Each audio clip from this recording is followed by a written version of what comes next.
نحمده ونصلي ونسلم على رسوله الكريم أما بعد فأعوذ بالله من الشيطان الرجيم بسم الله الرحمن الرحيم فقد قال الله تبارك وتعالى في القرآن المجيد والفرقان الحميد أم حسبت أن أصحاب الكهف والرقيم كانوا من آياتنا عجبا آمنت بالله صدق الله مولانا العظيم وبلغنا رسوله النبي الأمين الكريم ونحن على ذلك لمن الشاهدين والشاكرين والحمد لله رب العالمين. بآواز بلند درود شریف پڑھیے. اللہم صلی علی سیدنا شفیعنا حبیبنا ومولانا محمد وبارک وسلم صلو علیہ صلاۃ وسلاما علیکہ یا رسول اللہ یا حبیب اللہ. کل سبحان الذی کی تفسیر آپ نے سنی. اس کے بعد آج ہم واقعہ ذکر کریں گے اصحاب کہف کا. اصحاب کہف جن کا ذکر اسی 15ویں پارے میں اور رکوع 1 میں کیا گیا ہے. ہم اصحاب کہف کا ذکر کریں گے. قرآن مجید فرقان حمید کی جو آیت کریمہ ہم نے تلاوت کی ہے، ام حسبت ان اصحاب الکہف والرقیم کانوا من آیاتنا عجبا، کیا تمہیں معلوم ہوا کہ پہاڑ کے غار اور جنگل کے کنارے والے ہماری ایک عجیب نشانی تھے. اللہ رب العزت فرماتا ہے اذ ابى الفتية الى الكهف فقالوا ربنا آتنا من لدنك رحمة وَهَيِّئْ لَنَا مِنْ أَمْرِنَا رَشَدًا. جب ان نوجوانوں نے غار میں پناہ لی پھر بولے اے ہمارے رب ہمیں اپنے پاس سے رحمت دے اور ہمارے کام میں ہمارے لیے راہ یابی کا سامان کر. فَضَرَبْنَا عَلَىٰ آذَانِهِمْ فِي الْكَهْفِ سِنِينَ عَدَدًا ثُمَّ بَعَثْنَاهُمْ لِنَعْلَمَ أَيُّ الْحِزْبَيْنِ أَحْصَىٰ لِمَا لَبِثُوا أَمَدًا نَحْنُ نَقُصُّ عَلَيْكَ نَبَأَهُمْ بِالْحَقِّ انہم فتیۃ آمنوا بربہم وزدناہم ہدا. اس غار میں ان کے کانوں پر گنتی کے کئی برس تھپکا سلا دیا. پھر ہم نے انہیں جگایا کہ دیکھیں 2 گروہ میں سے کون ان کے ٹھہرنے کی مدت زیادہ ٹھیک بتاتا ہے. ہم ان کا ٹھیک ٹھیک حال سناتے ہیں. وہ چند جوان تھے کہ اپنے رب پر ایمان لائے اور ہم نے انہیں زیادہ ہدایت عطا فرمائی. یہ جو اصحاب کہف ہیں یہ وہ حضرات ہیں کہ ان کے نام کے ذکر کی برکت سے اللہ تعالیٰ 9 پریشانیوں کو دور فرماتا ہے. ان کا جو نام ہے اگر وہ لے لیا جائے تو 9 جو پریشانیاں ہوتی ہیں وہ 9 پریشانیوں کو اللہ تعالیٰ دور فرماتا ہے. کہتے ہیں حضرت ابن عباس رضی اللہ تعالیٰ عنہما سے روایت ہے، وہ کہتے ہیں اصحاب کہف کے ناموں کا تعویذ 9 کاموں کے لیے فائدہ مند ہے. نمبر 1، بھاگے ہوئے کو بلانے کے لیے اور دشمنوں سے بچ کر بھاگنے میں کامیاب ہونے کے لیے ان کے نام کا ورد بہت فائدہ مند ہے. دوسرا، آگ بجھانے کے لیے کپڑے پر لکھ کر آگ میں اگر ڈال دیں تو وہ آگ کتنی بھی تیز ہو بجھ جاتی ہے. ان کے نام میں یہ تاثیر ہے. تیسرا، بچوں کے رونے اور ہر تیسرے دن جو میعادی بخار آ جاتا ہے اس میعادی بخار سے نجات پانے کے لیے اصحاب کہف کے نام کو اگر پڑھ کے کان میں دم کر دیا جائے تو بچوں کو بھی شفا ملتی ہے اور بخار بھی میعادی ختم ہو جاتا ہے. چوتھا، درد سر کے لیے اگر سر میں ایک طرف درد ہوتا ہو، آدھے سر میں درد ہوتا ہو اور نہیں جا رہا ہو تو کہتے ہیں کہ ان ناموں کو اگر آدھے سر میں جہاں درد ہوتا ہے وہاں باندھ لیا جائے تو سر کا درد بھی دور ہو جاتا ہے. بچے کو جو مسان کا اثر ہوتا ہے اگر ان کے نام کو لکھ کر اس کے گلے میں ڈال دیا جائے تو بچوں کو اثرات سے یہ نام محفوظ کرتا ہے. خشکی اور سمندر میں سفر اگر کوئی آدمی کر رہا ہو تو یہ نام اگر ورد میں رکھتا ہے یا اس نام کو لکھ کر اپنے پاس باندھ لیتا ہے تو سمندر میں ڈوبنے سے بچا رہتا ہے اور سفر میں ایکسیڈنٹ وغیرہ سے آدمی بچا رہتا ہے. اس نام میں یہ تاثیر ہے. اور ساتواں، اگر آپ اپنے مال میں یہ نام لکھ کے رکھ دیں تو وہ مال چور ہاتھ نہیں لگا سکتا، اس مال کی حفاظت رہتی ہے.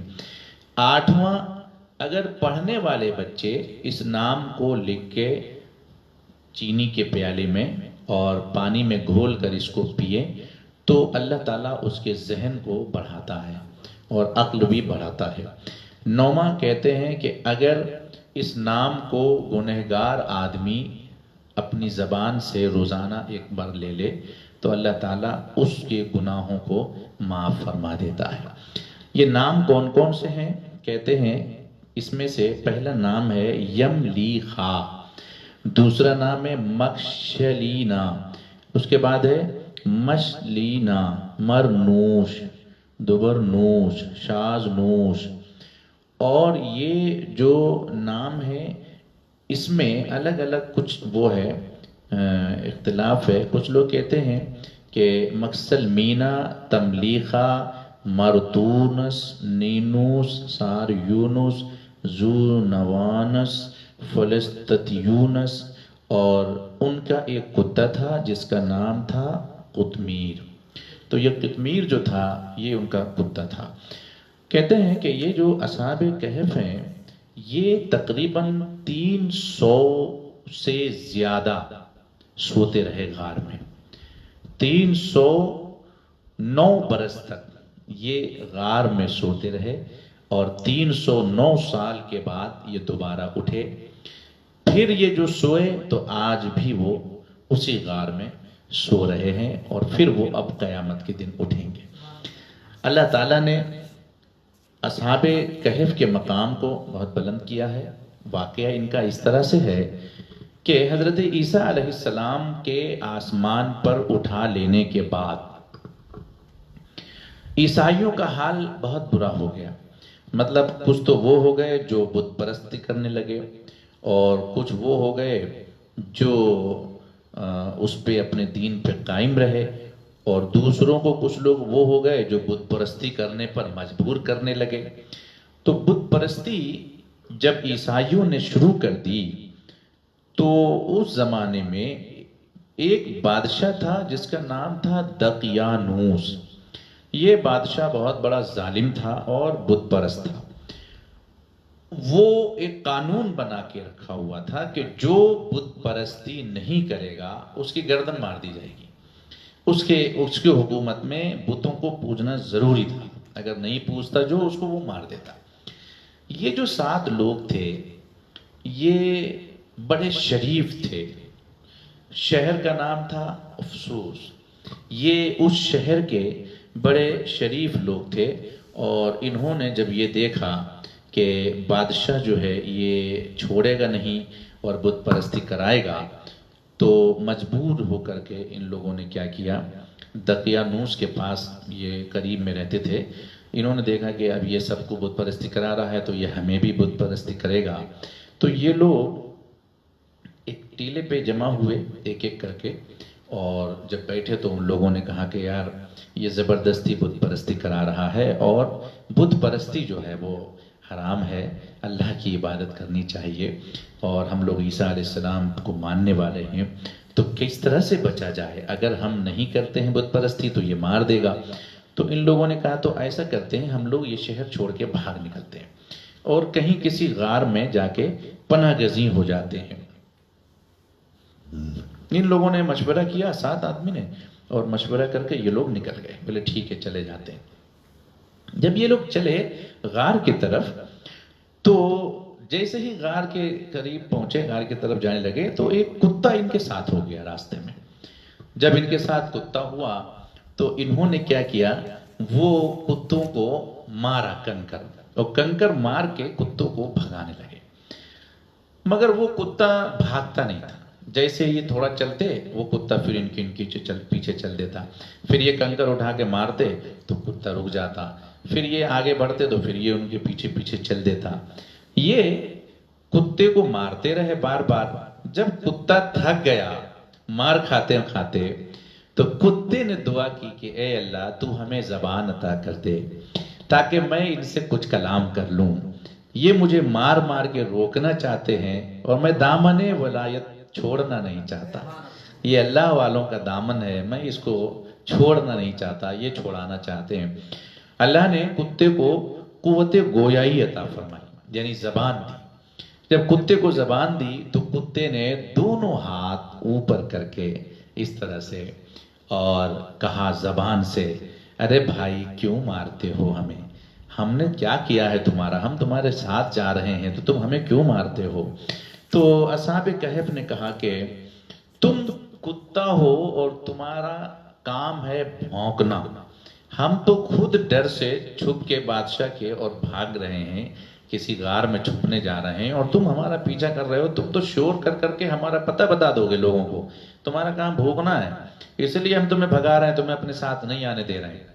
تو اس کتے نے کہا حضور ہم بھونکنے والے کتے نہیں ہیں، ہم اللہ کے ولی کی چاہنے والے کتے ہیں، آپ جہاں بھی رہیں گے ہم آپ کے ساتھ بالکل خاموش رہیں گے، آواز نہیں نکالیں گے، آپ جہاں بھی جا رہے ہو مجھے اپنے ساتھ لے چلو، مجھے الگ مت کرو اپنے سے۔ کتے نے کہا یہ میرا وعدہ ہے کہ ہم آپ کو بالکل پریشان نہیں کریں گے۔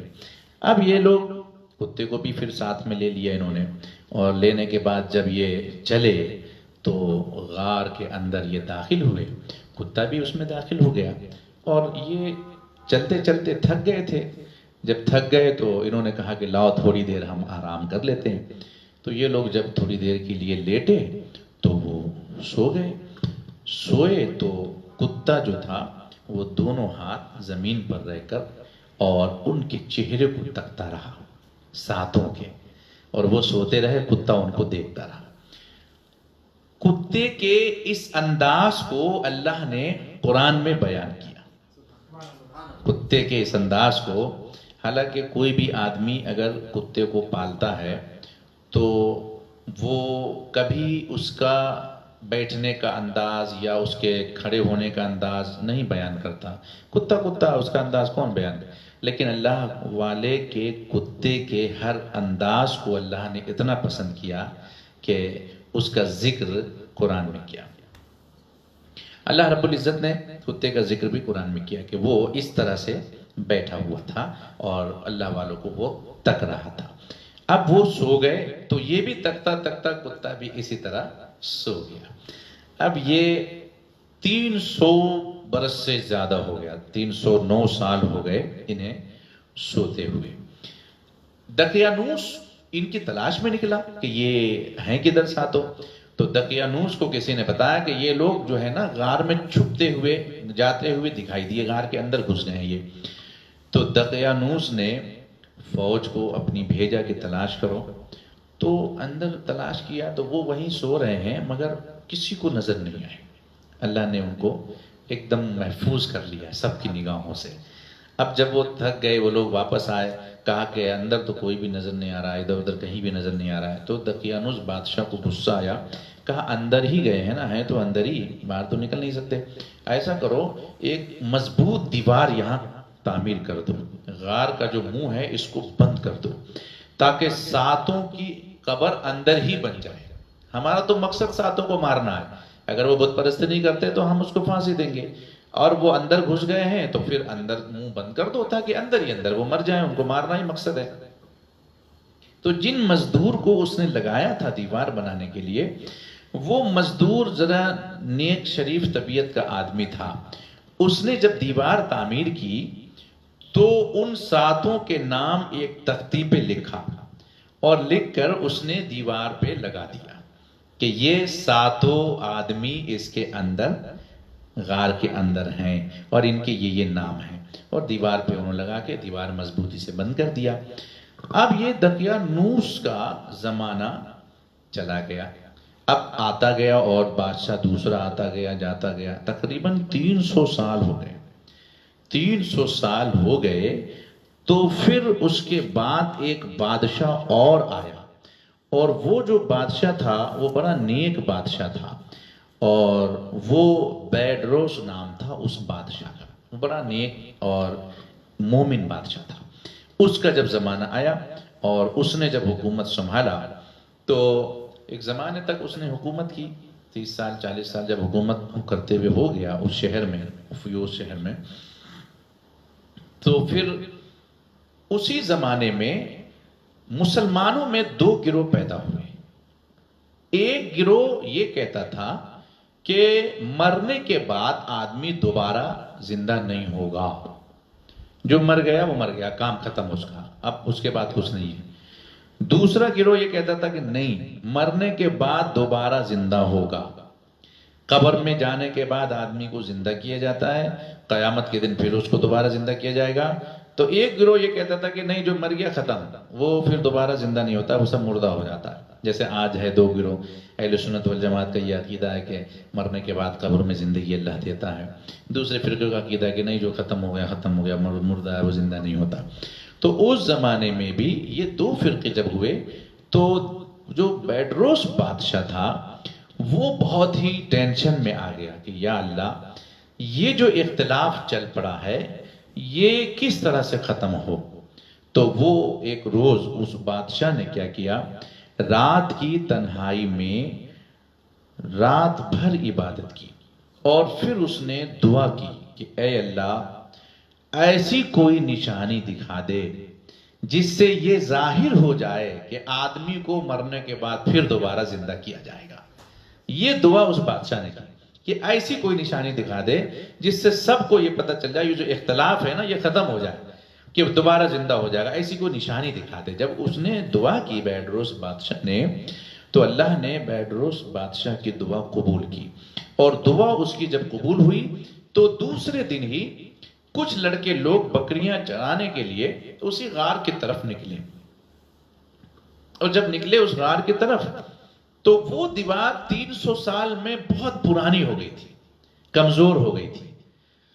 تو ان لڑکوں نے کہا کہ یار یہ دیوار کمزور ہو گئی ہے، اور لاؤ اس کو ہی اینٹیں وینٹیں اس کی نکالتے ہیں اور دیکھتے ہیں اس میں کیا ہے۔ ان لوگوں نے وہ دیوار جب چھوا تو وہ ایک ایک کر کے ٹوٹنا شروع ہو گیا اور وہ دیوار پوری گر گئی۔ دیوار جب گری تو ہیبت، اس کی آواز سے اتنی ہیبت ہو گئی ان چرواہوں کو کہ یہ لوگ سب کے سب وہاں سے بھاگ گئے۔ لیکن جب دیوار گری تو اس کی آواز سن کے اس دیوار کی یہ 7 جو سو رہے تھے اٹھ کے بیٹھ گئے۔ 309 سال کے بعد دیوار کی آواز، جو دیوار گری تو اس کی آواز سن کے یہ 7 جب اٹھے تو وہ کتا بھی اٹھ کے بیٹھ گیا، ان کا جو ساتھ میں تھا وہ بھی اٹھ گیا۔ اب یہ 7 جب اٹھے تو ان 7 نے آپس میں بیٹھ کے یہ بات کی، بولے یار یہ ہم لوگ جو سوئے تو بہت دیر سو لیے، تقریباً 1 گھنٹہ سے زیادہ سو لیے۔ تو ان لوگوں نے کہا کہ 1 گھنٹہ کیا، ہمیں تو لگ رہا ہے کہ ہم لوگ 3-4 گھنٹے کے لیے سو گئے تھے۔ تو کسی نے کہا ہاں ایسے ہی لگ رہا ہے کہ ہم آدھا پہر سو گئے۔ اچھا صاحب اب کیا ہوگا؟ تو اب بھوک لگ رہی ہے۔ اب انہیں 7 کو یہ نہیں پتا کہ وہ مر گئے، اسے تو سو رہے ہیں۔ اب کیا ہونا چاہیے؟ بولے یار بھوک لگ رہی ہے تو کچھ کھانے پینے کے لیے ہو۔ تو بولے کہ بادشاہ ہم لوگوں کو تلاش کر رہا ہوگا، دقیانوس، اور ہم یہاں چھپے ہوئے ہیں، ابھی تک اس کو پتہ نہیں چلا ہوگا۔ اگر ہم لوگ جائیں گے ساتھ میں تو پکڑے جائیں گے۔ ایسا کرتے ہیں کسی ایک کو بھیجتے ہیں، شہر سے جا کے وہ چھپتے چھپاتے روٹی اور سبزی لے آئے گا۔ تو ان لوگوں نے پیسے اکٹھے کر کے یملیخا کو دیا، کہا کہ تم جاؤ اور بازار سے کچھ نان بائی سے روٹی اور سالن لے آؤ۔ وہ جب غار سے باہر نکلے تو وہ شہر کو دیکھتے ہی رہ گئے۔ جہاں بت پرستی ہوتی تھی وہاں خدا پرستی شروع ہو گئی، مسجد بن گئی، وہ بن گئی، لوگوں نے اذان دیا، لوگ نماز عبادت کرنے لگے، اور بتوں کو جو مندر تھے وہ سب ختم ہو گئے۔ تو وہ جو نکلے باہر انہوں نے یہ سوچا کہ یہ اتنا جلدی کیسے تبدیل ہو گیا راتوں رات۔ تو اب وہ خیر انہوں نے سب کچھ چھوڑا اور وہ چلے گئے بازار خریدنے کے لیے۔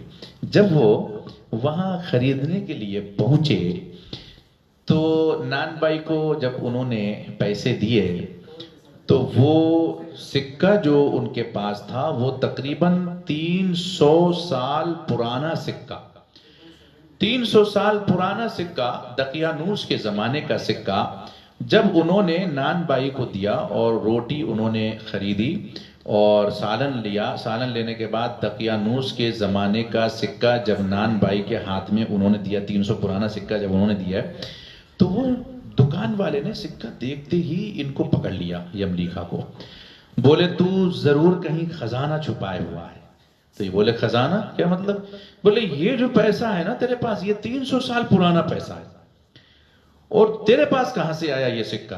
ضرور کہیں تو نے خزانے کو چھپا کے رکھا ہے۔ تو انہوں نے کہا یملیکا نے، ارے یار یہ تو کل کی بات ہے، میں بھاگ کے غار میں چلا گیا تھا اور یہ پیسہ دقیانوس کے زمانے کا ہے۔ بولے دقیانوس تم جانتے ہو دقیانوس؟ بولے ہاں وہ بادشاہ تھا یہاں کا۔ ارے وہ تو 300 سال پرانا بادشاہ ہے، تمہیں کیسے پتا؟ تو وہ گھبرا گئے، بولے بات کیا ہے، معاملہ کیا ہے، پورا بتاؤ۔ تو یملیکا نے پوری کہانی بتائی کہ یہ دقیانوس کی یہاں حکومت تھی، ایسا ایسا تھا، ہم اس کے ڈر سے بھاگ گئے تھے، غار میں چھپ گئے تھے، اور ہم تو بھوکے تھے، ہم تو وہاں سو گئے تھے، ہم نے سوچا کہ آدھا ایک گھنٹہ ہوا ہوگا، تم بتا رہے ہو۔ بولے ارے 300 سال پرانی بات بتا رہے ہو تم۔ تو وہ ان کو دکان والوں نے پکڑ کے بادشاہ کے پاس لے گئے، بیڈروس کے پاس۔ بادشاہ کو تلاش تھی ایسی نشانی کی کہ مرنے کے بعد دوبارہ آدمی اٹھتا ہے۔ جب یہ بادشاہ کے پاس پہنچے تو بادشاہ کے پاس ساری کہانی بتائی گئی۔ تو بادشاہ نے کہا کہ ارے 300 سال تک؟ بولے ہاں میں اور میرے ساتھی سب غار میں۔